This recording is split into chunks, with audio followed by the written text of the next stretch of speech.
Good morning మా bros.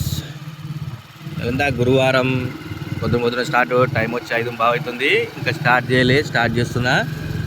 ఎడతా పెద్ద గణేశం దగ్గర చూద్దామని పోయినా కానీ ఇంత పొద్దున పాపం దేవునికి కూడా అరిస్ట్ ఉంటుంది కదా. మొత్తం లైట్లన్నీ బంద్ చేసిరు, కటన్ వేసేసిరు. ఆల్మోస్ట్ ఇక్కడికి అక్కడ 3 గలీలు కూడా తోలు బంద్ ఉన్నాయి. పోలీసులు అంతా భారీ బందోబస్తు ఉన్నారు. 8 గంటలకు అంటున్నారు. మళ్ళీ ఇటు వచ్చేసిన రూమ్కి చినుకులు పడుతున్నాయి. మొదలైంది చినుకులు. నిన్న 36 ఆర్డర్లు అయినాయి. 43 ఆర్డర్లకు గాను ఇంకెన్ని కావాలన్నా 7 రైడ్లు కావాలి నిన్నటి. ఇంకా ఇవాళ గురువారం అంటే గురు శుక్ర శని ఇంకా 3 రోజుల టైం ఉంది. ఇంకా గణేశులు పోతున్నట్టున్నాయి అబ్బా. ఏందో మరి. ఓకే, ఇక రేపటి నుంచి స్టార్ట్ నిమజ్జనము. రచ్చ ఉంటుంది ట్యాంక్ బండ్ అంతా.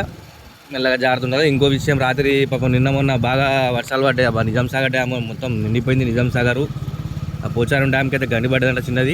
మరి ఎట్లుందో తెలియదు సిచ్యువేషన్. రాత్రి వరకు చూసిన న్యూస్లో ఉమ్మడి మెదక్ జిల్లా మొత్తం అతలాకుతలం అవుతుంది అన్నారు. అదే కామారెడ్డిలో అయితే మొత్తం ఫస్ట్ ఫ్లోర్ వరకు నీళ్ళు వచ్చేసినాయంట. మరి ఎవరికైనా మన ఇంటే మాత్రం పాపం వాళ్ళకి ఏం చేయలేము, ఏం చెప్పలేము మనము.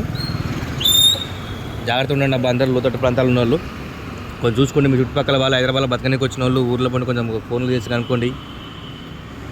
జాగ్రత్త ఉండండి. సురక్షిత ప్రాంతాలు ఉండి పాత ఇళ్ళకి వెళ్ళి బయటకు వచ్చేయండి.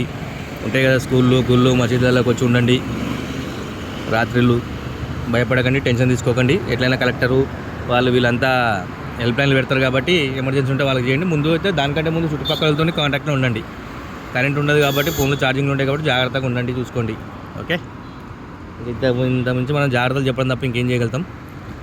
ఎందుకంటే హైదరాబాద్లో కూడా సేమ్ అదే ఉంటుంది, చూస్తున్నారు రోజు. ఓకే, అంతవరకు అయితే థ్యాంక్ యూ.